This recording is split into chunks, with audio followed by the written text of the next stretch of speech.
He invited the maid's daughter to play one game for fun. By move 12, he realized she wasn't just playing, she was planning. It started with rain. Not just any rain, though. The kind that taps on the windows like it's got something to say. The kind that slows everything down. And on that afternoon in Westport, Connecticut, it was pouring. Franklin Maddox sat in the sunroom of his sprawling estate, a mug of untouched coffee going cold in his hand. He'd been staring at the chessboard in front of him for a while, the same game he'd started against himself 3 days ago. Same moves, same stale silence. He was bored, but not the kind of bored you fix with a book or a nap. This was deeper. The kind of bored that creeps in when you've got too much of everything and no one to share it with. His housekeeper, Denise, had just finished wiping down the hallway mirrors when he looked up and said, without really thinking, "Denise, your daughter, she's here today, right?" Denise turned, caught off guard. "Yes, Mr. Maddox. She's in the kitchen doing her homework." Franklin hesitated. "Would she like to play a game of chess?" Denise blinked. "Chess?" He nodded. "Just for fun." There was a pause, a long one. Denise was old school, respectful, careful, but her eyes narrowed just a touch. "She's only 11, sir." "I'm aware," Franklin said, setting his coffee down. "It's just a game." Imani Covington wasn't the kind of kid who made noise in other people's houses. Her mom had taught her better than that. Speak when spoken to, sit with your knees together, don't touch what isn't yours. But now, her mom was nudging her toward a thick oak door that led to Mr. Maddox's study. "Be polite," Denise whispered, smoothing a wrinkle on Imani's hoodie. "And don't feel like you have to finish the game." Imani just nodded. She didn't say much. Never had. Words felt like water in her mouth, always rushing too fast or too slow.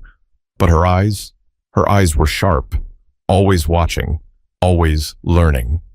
She stepped into the room. Franklin was already seated behind the chessboard. The fire crackled behind him. Books lined the walls from floor to ceiling. A large oil painting of a woman in a green dress hung crookedly behind him.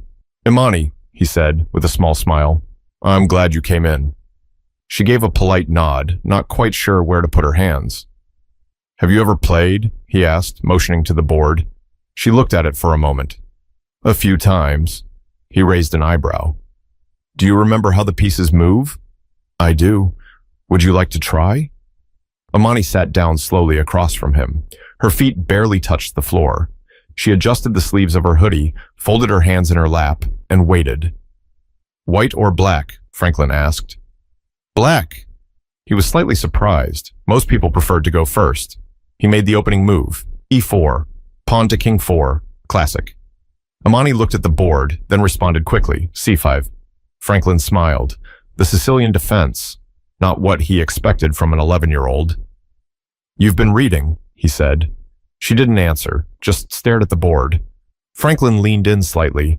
His interest was piqued now. He moved another piece. She countered. A few minutes passed. The moves quickened. Her eyes scanned the board like she was reading lines from a book she'd already memorized. Franklin paused. He was playing seriously now, not because he wanted to embarrass her, but because she was making it impossible not to.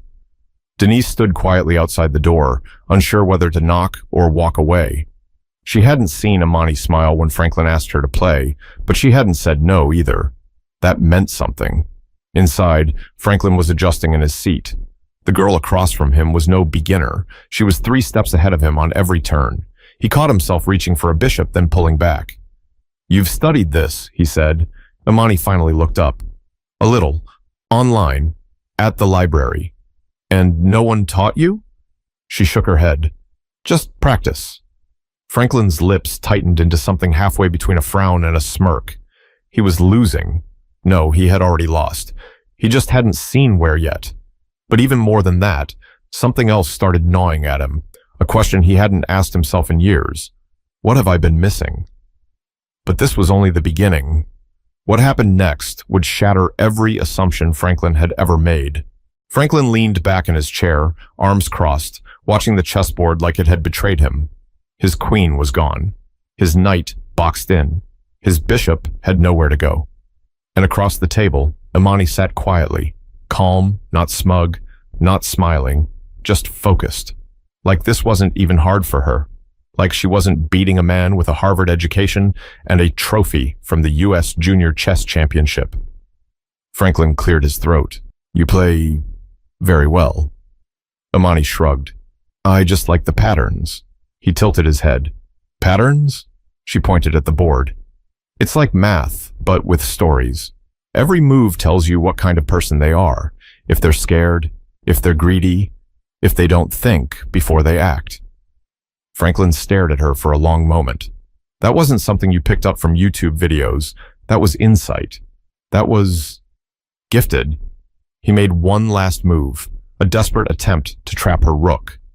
Imani barely looked before sliding her pawn forward. Promotion. She swapped it for a queen without hesitation. Franklin pushed his chair back. You win. Imani looked up, unsure if he was joking. That's it? She asked. He smiled, a real one this time. That's it. She sat straighter. Can we play again? Franklin blinked. Now that surprised him. They reset the board. This time, Franklin played a little differently. He opened with d4 instead of e4. Less aggressive, more positional. Imani still picked black, still calm, still quiet. As they played, he found himself curious. Not just about her skill, but about her. Her mom had worked in the house for years, but Franklin had never spoken to Imani for more than a polite hello in passing. Now here they were, two completely different worlds colliding over 64 squares. He decided to ask a question. So, do you play at school? Imani's fingers hovered over her knight. There's no club, I asked, but they said it got cut. Cut? She nodded. Budget stuff. Franklin sighed through his nose. Of course. He made a move, a bit sharper this time. She caught it immediately and blocked. What about tournaments? He asked. Imani shrugged. They cost money, and my mom works a lot. It's hard. Franklin hesitated. That familiar sour taste hit his throat.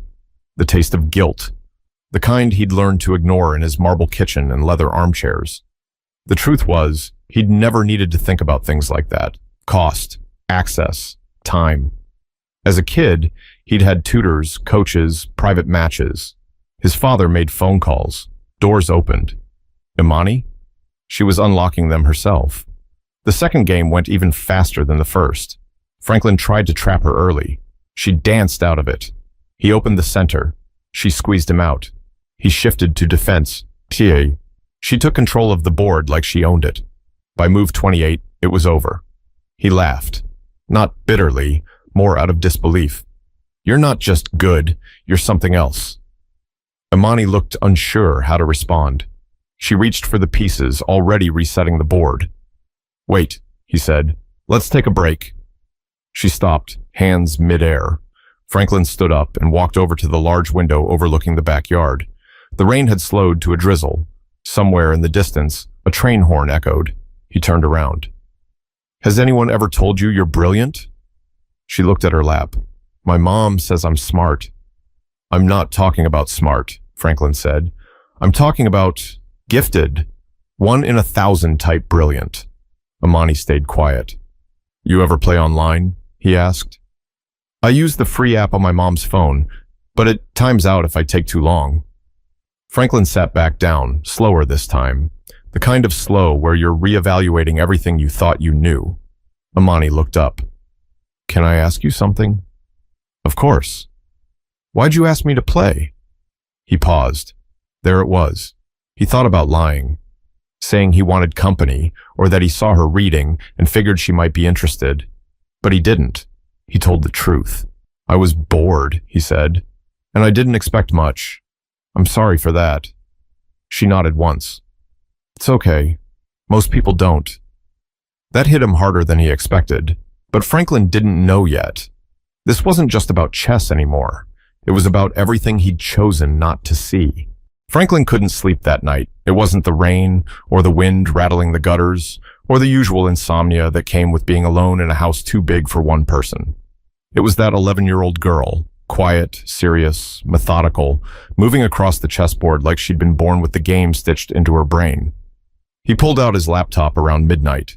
sat in his study, the fire long dead. He opened a blank document and typed, Imani Covington, chess prodigy? Then he deleted it. It sounded ridiculous, but still he had to know. He started digging, not about her, not yet, about chess, child geniuses, grandmasters under age 12, tactics, patterns, analytics. He looked at online matches, clicked through playbacks and videos. And then he opened up a chess engine, recreated the exact moves from their second match, and ran the analysis. The computer rated her play at nearly expert level. He blinked, double-checked, ran it again. Same result. 11 years old, no coach, no formal training, and playing like someone twice her age who had both. The next morning, Franklin was waiting in the kitchen when Denise arrived. She jumped a little. Mr. Maddox, everything all right? Is Imani with you? Denise looked cautious. Yes. She's doing schoolwork in the car. He gave a small nod. I'd like to talk with both of you, when you're free. Denise's face tightened. Did she do something wrong? No, not at all. Just, please. An hour later, the three of them sat at the long dining table. Franklin hadn't used that room for guests in years. Dust clung to the corners of the table runner. The chandelier flickered like it didn't quite believe it was being turned on in daylight. Imani looked uncomfortable. Her fingers tapped quietly under the table. Franklin cleared his throat. I watched the replay of our second game last night. Imani blinked. You recorded it? He shook his head. No. I remembered the moves. I entered them into a computer. It analyzes play strength. Denise looked confused. You mean like how good someone plays? Yes. And? He turned to Imani. The computer thinks you play like someone in the 95th percentile of all online players, not just your age. Everyone. Imani's mouth opened slightly, but she didn't say anything. Franklin continued, That's not normal, Imani. That's exceptional.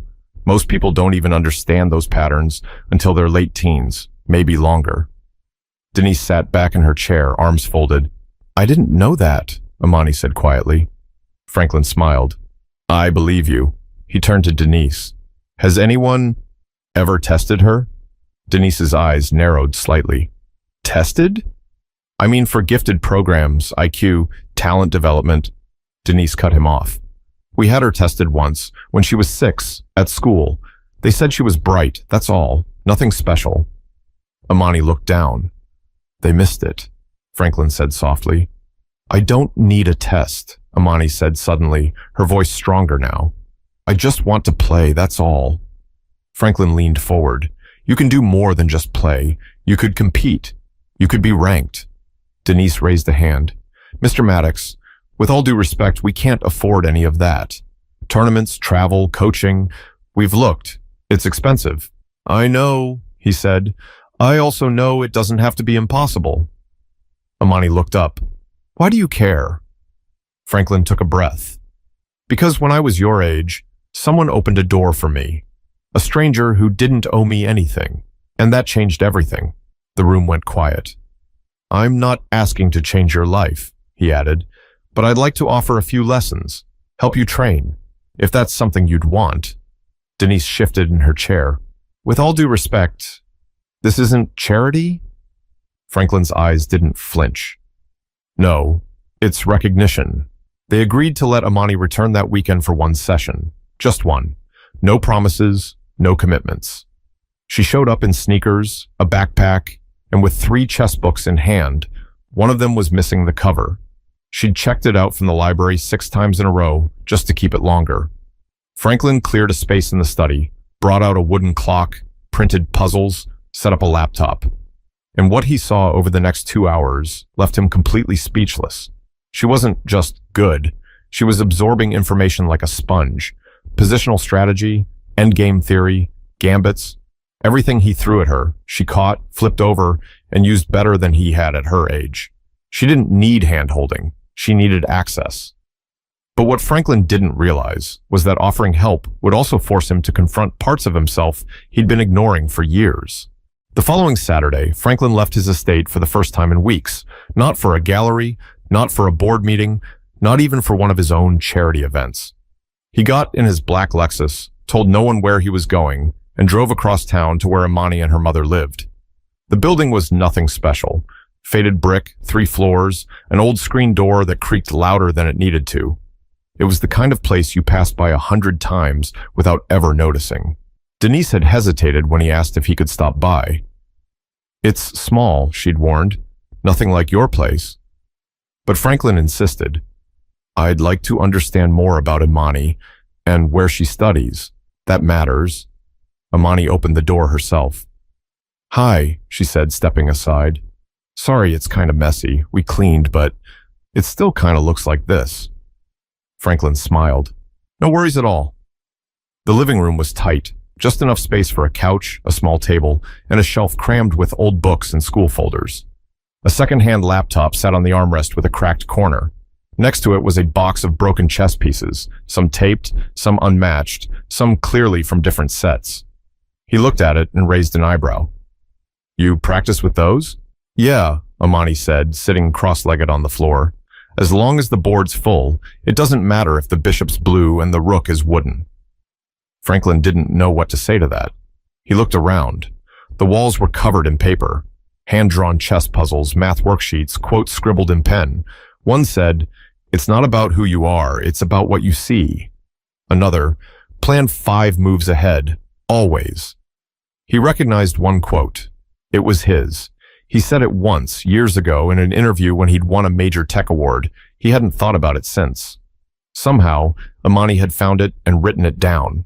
In the kitchen, Denise poured them each a glass of water. She didn't offer food. There wasn't much in the fridge, just some eggs, a bag of apples, and a loaf of bread. She handed Franklin the glass without saying anything. "I want you to know," Franklin said, "that I respect what you've done for your daughter." Denise folded a dish towel in her hands, eyes still low. "I didn't expect you to come here," she said. "Most folks wouldn't." Franklin leaned against the counter. "I used to think hard work was the only ingredient for success. Just work hard and doors will open. But now I see that's not always true." Denise looked at him, not with anger, but with something heavier. "You're right. Sometimes we work twice as hard just to be seen." Franklin nodded. She should be seen. Later, in the cramped bedroom she shared with her mom, Imani pulled out a notebook and showed Franklin her self-made training schedule. Monday, tactical puzzles. Tuesday, endgame drills. Wednesday, famous games analysis. No one told her to do it. She just figured it made sense. "I don't always understand what the grandmasters are doing," she said, flipping to a page full of chess notation. "But I copy the moves, and then I try to guess why." Franklin watched her as she spoke. This wasn't some cute hobby. This was obsession, purpose, a fire no one had lit for her. She'd struck the match on her own. "You know," he said, "when I was your age, I thought success meant beating everyone else. Now I think it means helping someone else win too." She didn't say anything, but she looked up and held his gaze for a full 3 seconds before going back to her notes. That night, back at his house, Franklin walked past his trophy shelf. Dozens of shiny plaques, framed articles, old newspaper clippings. They all looked small now, like echoes. He walked to his home office and pulled out an old email chain from a friend who ran a youth chess foundation in Providence. He started typing. Subject, possible candidate, unusual case, brilliant potential. He didn't know what would come of it yet, but he knew what couldn't happen. Nothing. Because nothing meant Imani would keep playing on cracked pawns and uneven boards while the world ignored her. But the more Franklin tried to help, the more he'd be forced to confront how easily good intentions could crash into real-life barriers. Franklin stood in front of the fireplace, gripping a tumbler of iced water like it had answers. Outside, the sky was gray again, as if Connecticut had forgotten what sunlight looked like. He'd spent the last week making phone calls, real ones. Not assistants, not email threads. Him, Franklin Maddox. But the responses had been complicated. "She's very young. Without any formal rating, it's hard to place her. We'd need verification. We're not sure where she'd fit in." He rubbed the side of his jaw, annoyed but not surprised. He'd worked with enough systems in his life to know they weren't built to catch the ones who slipped through. And Imani, she was slipping through with every passing day. Later that evening, during another training session at his home, he noticed something different in her play. She was distracted, slower, not worse, just off. He paused the game and set his queen down gently. Everything okay? She nodded too fast. Yeah, I'm just tired. You sure? Another nod. Franklin leaned forward. Imani, you don't have to pretend. She looked down, then muttered, We got a notice. From the landlord. Rent's going up again. Mom said we might have to move. Farther out. She's looking for another job. Franklin's throat tightened. Will that mess with your school? He asked. She nodded again, smaller this time. And the library. He stared at the board, every square suddenly feeling heavy. He wanted to fix it, throw money at it, pay off their rent for a year. 2, 10. But he also knew what Denise had said before. This isn't charity. He had to do this right, carefully, with respect, not like some rich savior dropping in from his mansion. The next morning, Franklin called Denise directly. I'd like to cover private coaching for Imani, he said plainly. She was quiet on the line. That sounds expensive. I'll handle it. It's not a gift. It's an investment. In her? In the future. I believe in her, strongly. Denise didn't say no, but she didn't say yes either. Let me think on it, she said. The week stretched on. Imani kept coming to lessons, but she was quieter now. Something in her had pulled back, not from the game, from him. Franklin felt it like a cold breeze through a cracked window. So he tried again, gently. Can I ask you something? She didn't look up from the board. You always ask. Do you want this? Now she looked up, eyes steady. Want what? The training, the competition, the coaching, all of it. Imani took a breath. I want to learn. I want to get better, but I don't want it if it makes my mom uncomfortable. She doesn't want people thinking we need saving. Franklin nodded slowly. You don't. She raised an eyebrow. You sure? Because it feels like that sometimes. He sat back, eyes on her like she'd just made another brilliant move. You're right, he said. I've been treating this like a rescue mission. That's not what it should be. She leaned on her elbow. Then what should it be? A partnership, he said. That weekend, Denise came to the estate, unannounced. Franklin met her at the front gate himself. I've been thinking, she said. A lot. And I've been watching. He stayed quiet. She's never lit up for anything like she does with chess. Not school, not books, not even music. And I used to think, if I could just keep her safe, that'd be enough. Denise paused, voice tightening. But now I see she wants more. And maybe she should have it. Franklin didn't speak right away. He knew how hard it was for her to say that. Not because of pride, but because of protection. Her whole life had been built on protecting Imani from disappointment, rejection, false hope. I've been careful, Denise continued, my whole life. Careful with money, with time, with trust. And now? Franklin asked. She looked up. Now I think maybe it's time to be bold. Franklin didn't waste a second. He called his contact in Providence again, this time with a more direct tone. I want her enrolled in the spring invitational. I'll sponsor it myself if I have to. And this time, they said yes. Imani was going to play, but with opportunity came pressure, and Franklin knew all too well what that pressure could do to someone so young. But what neither of them expected was how the world would respond when a quiet girl from a quiet building walked into a room full of pedigrees and prodigies. The spring invitational was held at Brown University. Long wooden tables lined the hall, each one set with a chessboard, a digital clock, and stiff folding chairs that never got any more comfortable, no matter how important the event. Imani sat at board 14. She was the youngest in her section by at least 4 years, the only black girl in the entire row, and the only one wearing beat-up sneakers and a hoodie with a safety pin in the pocket. Franklin sat quietly in the back, wearing a charcoal suit and trying not to look like he'd flown in a private car just to be there. From his seat, he watched her scan the room. No fidgeting, no phone, just eyes, calm and clear, taking everything in. When the official gave the signal, she reached for her clock, pressed it, and made her first move, E4. Her first match lasted 19 minutes. Win. Second match, 31. Win. Third was tougher. Her opponent played fast, aggressive, a 17-year-old with private coaching since he was 8. But Imani stayed patient, forced a mistake, then converted. Win. The fourth match was a draw, a calculated one. She recognized the stalemate 6 moves out and played for position instead of glory. Franklin smiled. Smart girl. By the end of the day, she'd gone undefeated. 3 wins, 1 draw. People were starting to whisper. Who was she? Where did she come from? Who's backing her? A few approached Franklin. Where does she train? Who's her coach? What program is she from?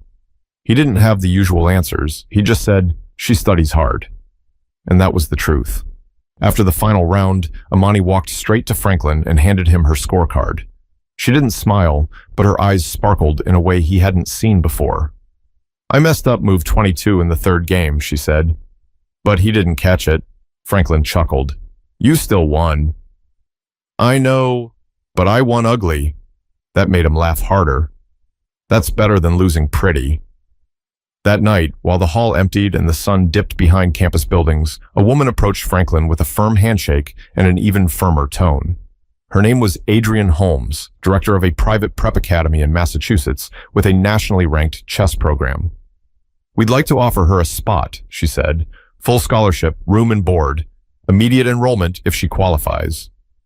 Franklin's face didn't change, but something in his chest shifted. She's only 11. Adrienne nodded. We've made exceptions before, and frankly, we'd be fools to let this one go. He nodded. You'd have to speak with her mother. I will, Adrienne said, but I wanted you to hear it first. I can tell you care about her. That matters. Franklin drove Imani and Denise back to their apartment the next morning. The car was quiet. Everyone was thinking. In the parking lot, before they stepped out, Franklin said softly, There's an offer. A real one. Full scholarship. Boarding school. It's a good school, Denise. Top tier. She didn't answer right away. Imani stared at the back of the front seat. Would I have to live there? Yes, Franklin said, but they give holidays off, and it's not too far. Imani didn't say anything. Inside, Denise sat on the edge of the couch, elbows on her knees. She rubbed her palms together like she was warming them, even though the heat was on. I'm proud of her, she said finally, and I want her to have everything. But I don't want to lose her to some world I won't understand. Imani's all I've got. Franklin knelt down next to her, not like a businessman, like a friend. She'll always be yours, but if she stays hidden here, the world won't ever know what she's capable of. You gave her this brilliance. Let it breathe. Denise looked over at her daughter. Do you want this, Imani? The girl sat still for a long time, then nodded, slowly. I think I do, she said. I'm scared, but I want to try. The next 2 weeks were a blur of paperwork, interviews, placement tests, and packing. Imani passed every evaluation with flying colors. On the morning she left, she hugged her mom tight and whispered, You still get to tell me what to do, just over the phone now. Denise laughed and wiped her eyes. You better believe it. As the car pulled away, Franklin caught Imani looking out the window. Her fingers traced a square on the glass, just like a chessboard. She was already planning something. But while the offer gave Imani a path forward, what it revealed about Franklin would change his life in a way he never expected. 3 months later, Franklin Maddox sat alone in his sunroom again, same chair, same chessboard, but everything felt different. The house was quieter than usual, not just silent, but still. He hadn't seen Imani since the day she left for school. She'd called a few times, mostly short updates. I beat my coach today. They moved me up to the high school section. I got an A in physics. But Franklin missed her presence. That calm focus. The way she tilted her head when she saw something others didn't. The way her fingers danced across a board like she was conducting music no one else could hear. That absence made space for something else. Reflection. He looked around the room, at the velvet curtains, the marble floors, the priceless artwork hanging from custom hooks. It all looked heavy now, like things built to insulate him from the world instead of connect him to it. And yet, that little girl, that brilliant, blunt, sharp-eyed girl, had cut through it all with nothing but a plastic rook and some borrowed time. Later that week, he got a call. Franklin, this is Adrienne Holmes, Imani's coach. He stood up from his desk. Is everything all right? More than all right. She just won her regional section. We're preparing to send her to nationals. He smiled wide. That's incredible. There's more. She's been writing an essay for a scholarship program. She had to talk about someone who changed her life. She chose you. He froze. She didn't tell me that, he said softly. Well, she submitted it today. You should read it. An hour later, he did. Excerpt from Imani Covington's essay. I used to think people like Mr. Maddox were untouchable. Big houses, big jobs, big walls. But when he invited me to play a game of chess, he didn't see a maid's daughter. He just saw a player. Someone worth taking seriously. Someone worth teaching. And that changed me. But the truth is, I think I changed him too. Franklin read that line 5 times, and then again, and again. He didn't cry, but something loosened inside of him. Something that had been wound tight for years. Success had come early in his life. Money, fame, headlines. But meaning? That had taken 11 years and a quiet girl with no spotlight. He started calling his lawyer the next morning, not to rewrite his will, but to start a foundation, not one named after him. That didn't feel right. It would be called the Covington Project, a scholarship fund for overlooked kids with exceptional minds, not just for chess, for science, math, debate, robotics, any kid building brilliance in the shadows. He didn't tell Imani right away. He wanted her to keep chasing her goals without feeling like she owed him anything. But he did write her a letter. Dear Imani, you were right. You didn't need saving. You just needed someone to see you. And I thank you, deeply, for letting me be that person, even for a short time. You've already taught me more than I ever taught you. Keep playing boldly, not just in chess, in life. And if you ever forget how much potential you have, just remember, you beat me, twice. Sincerely, Franklin Imani would go on to compete nationally. She'd win some, lose some, but more importantly, she'd become the kind of person who opened doors for others, just like someone once did for her. And Franklin? He kept playing chess, not to win, but to remember. Because the real game wasn't about kings and queens. It was about recognizing brilliance in unexpected places and knowing when to move aside and let it shine. There are kids like Imani in every city, every school, every neighborhood, not lacking talent, just opportunity. If you know one, help them, not with pity, with partnership. Sometimes the greatest thing you can do is pull out a chair, set up a board, and play the first move. You never know who's sitting across from you.